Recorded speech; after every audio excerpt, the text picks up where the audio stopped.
Alright guys, out on the Farmall Super C here. I have a hay customer coming in a couple hours, so I have to get this hay wagon out of here. So I figured I had about 2 or 3 guys ask how the Super C was doing, and to be honest, I haven't run it since over the winter time.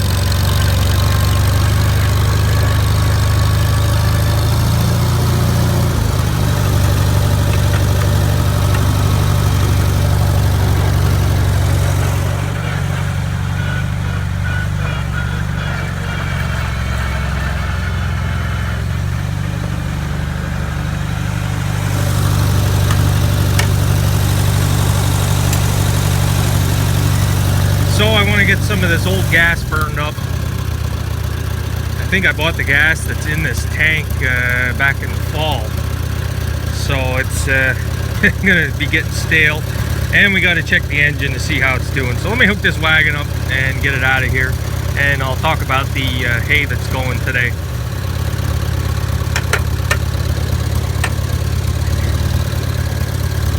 Alright, to answer your questions, basically the oil is still oil color. I didn't see anything that was milky.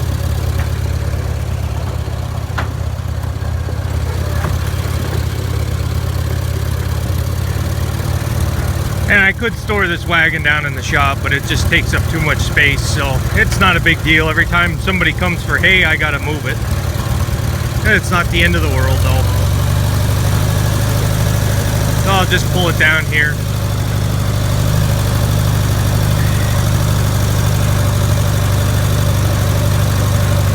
But yeah, I haven't run it a whole lot, so I don't think I've even gotten it up to temperature since over the winter. So we still could have issues, I don't know. So jobs like this will be good for it, I guess. I do want to do a video on the 3-point hitch that I have for this. I know guys that asked way back when. Had some questions like, what's this cable for? And it's a hard question, or it's hard to explain it because I don't have it on. So I will put it on the tractor just for the sake of making a video for YouTube. And if the engine's okay, we might find some work for the tractor, but if it's milky again, it's basically going to get put into storage until I can get another engine.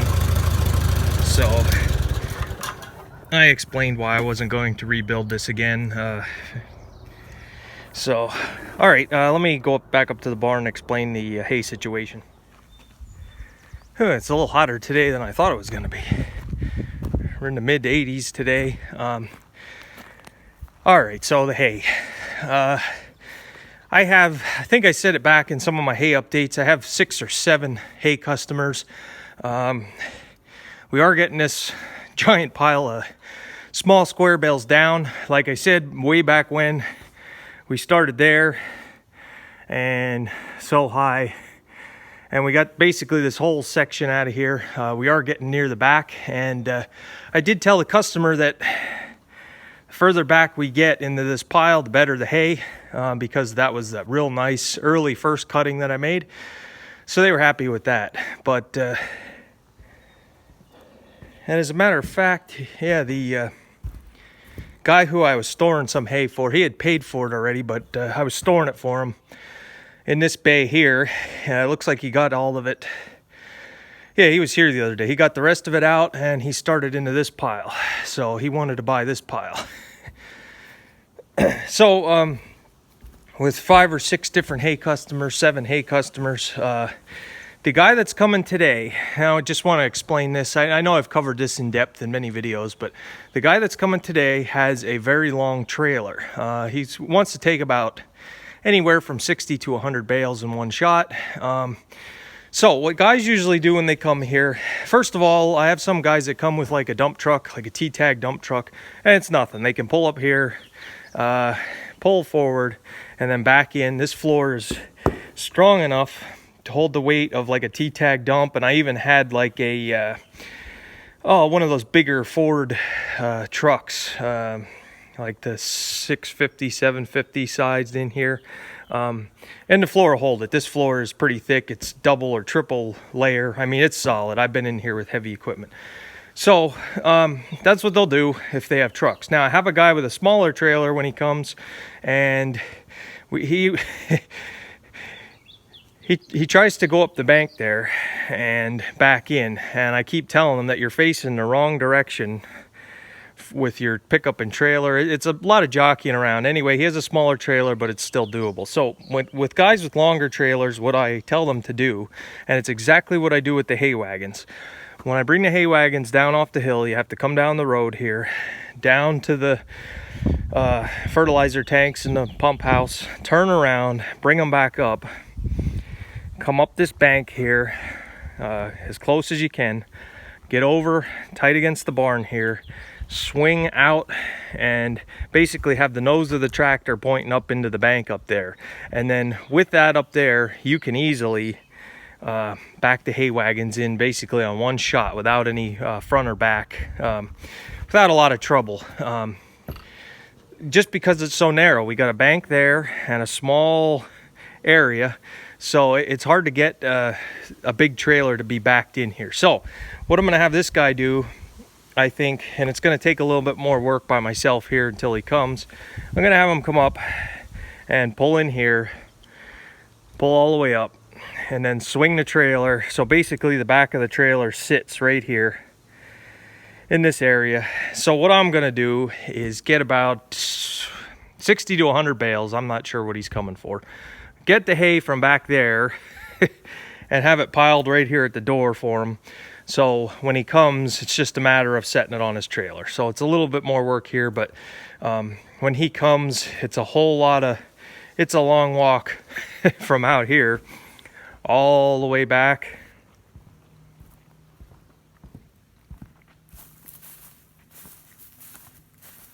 to where the hay is. So still looking at this stuff. It's not bad quality. There's some real nice. This might be a, yeah, I know which field that was. That was from one of the earlier fields. It's real nice, soft, even for first cut. Now there is some more strawier type first cutting, and I didn't, this was before I was on YouTube last year. Actually, I think it was right around the time when I was just starting YouTube.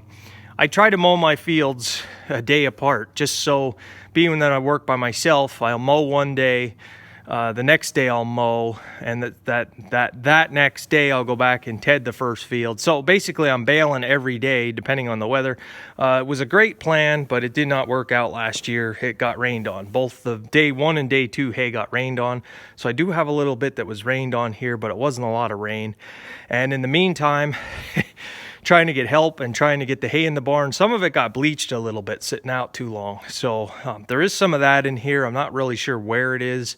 It did dry out. It was baled. Everything this year was baled dry. There was nothing that was wet. I think the whole year out, all the hay I made, I might have had 3 or 4 bales that had a real bad wet spot in that I took out and threw back in the field. So, all right, I got some work to do now. I got to get some hay moved from there to there. Simple job. So let me get started here. I'll come back with you when I'm done. All right, so I don't know how much that is. But I'm going to count, so it saves time when he gets here. That's always one problem with loading hay when you're selling to guys when they're here. A lot of times you get talking, and somebody's supposed to be counting, and usually it's me, and I lose track every once in a while, which is never good. But hey, one of the things that I do, and I try to do this just to help out the customers a little bit, be a little bit more of a desirable hay seller to them. If there's some smaller bales in here, or bales that aren't quite as heavy, what I've been doing, and I did this before when I was in the other farm, I always give them extra.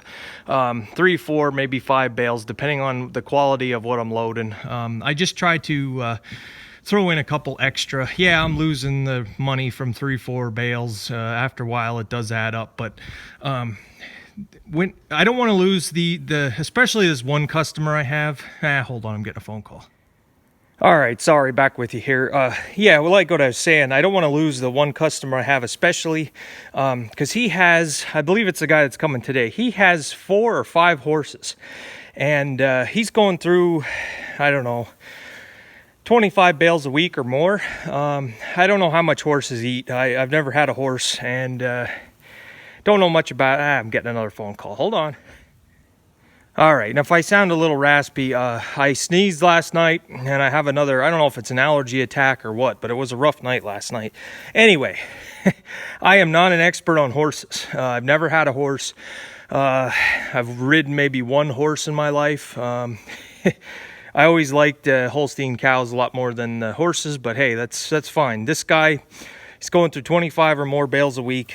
He comes every 2 weeks for 50 to 60 bales or more.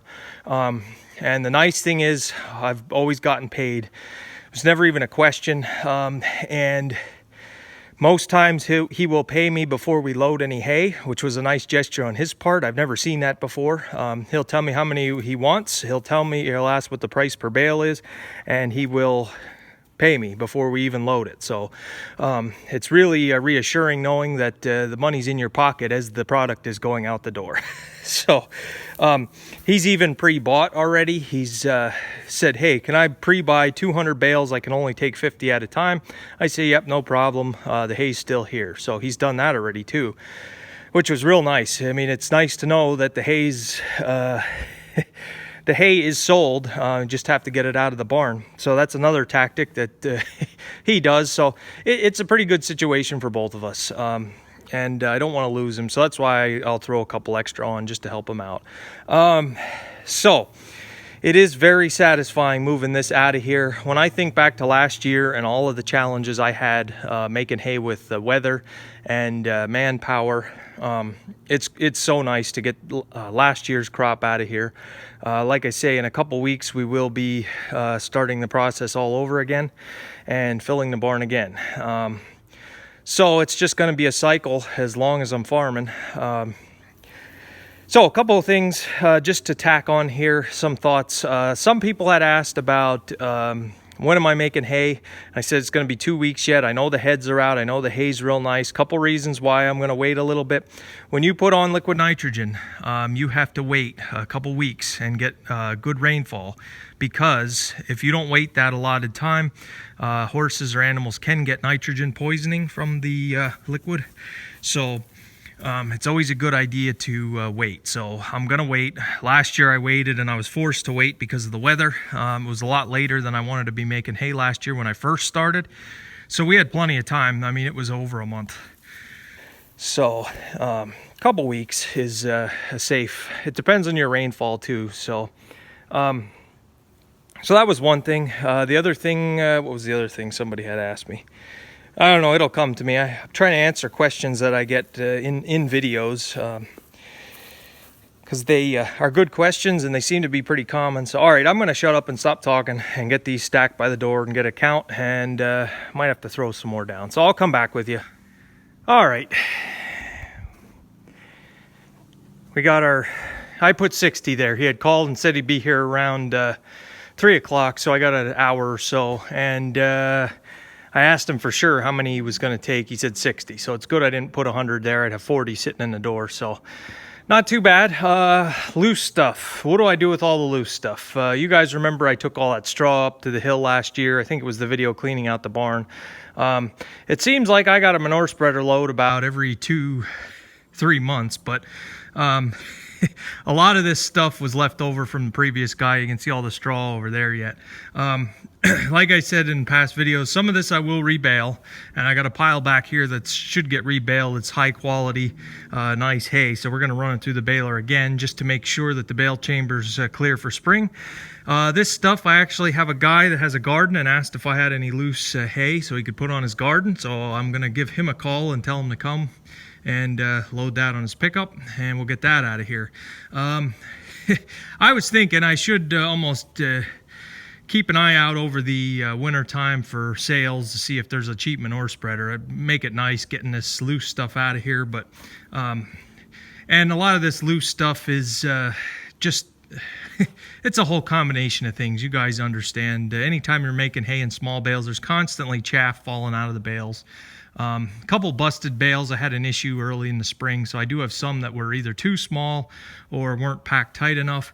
And the other thing, some of these bales, I set them over there, the real small ones, are pretty sad looking, and they're ones I'm ashamed to sell. I'm looking for a fairly heavy bale that's a good size and there's a good amount of hay packed in. So couple ways you can make the bales tighter and heavier. You can adjust your bale tension. I can't do that on the go. I have to get off and turn the cranks, which is fine. And the other thing is your ground speed to keep feeding hay, and you don't want the chamber empty. So there's a couple reasons why I can't keep my ground speed real high all the time here, and it's the rolling hills. There's times when I have to slow down to a crawl just because of how steep it is, or turning around like doing the end rows. If you're hanging off of a hillside, there's times when it's going pretty slow, when the baler isn't really going as fast as it should be. So it's just one of those things. I just can't risk driving real fast, turning around, or where the hills are rough. So it's just something I deal with. So some of those small bales do fall apart. So we'll try to run those back through the baler. So, all right, so I'll come back with you guys. All right, we got rid of 60 bales. Wagon's back. And it's pretty warm today. Worked up a pretty good sweat for the year already so far. So, all right, guys, thanks for watching. See you tomorrow.